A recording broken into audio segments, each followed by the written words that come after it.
今集分享一下哈薩克斯坦嘅餐廳，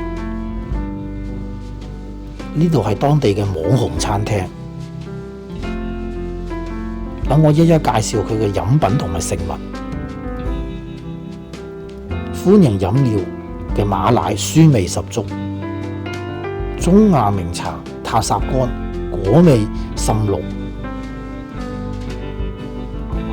師傅上乘嘅拉茶技巧令人拍案叫絕。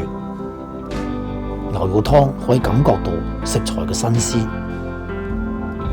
當地嘅主食又似麵包又似油炸鬼，冷盤嘅凍海鮮非常可口。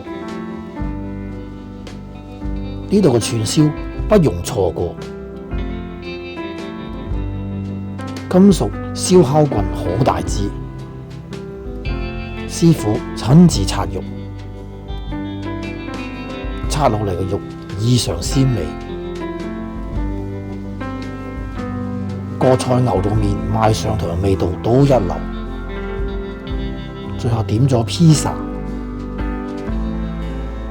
仲有兒童餐嘅炸雞，就完成咗呢一餐飯。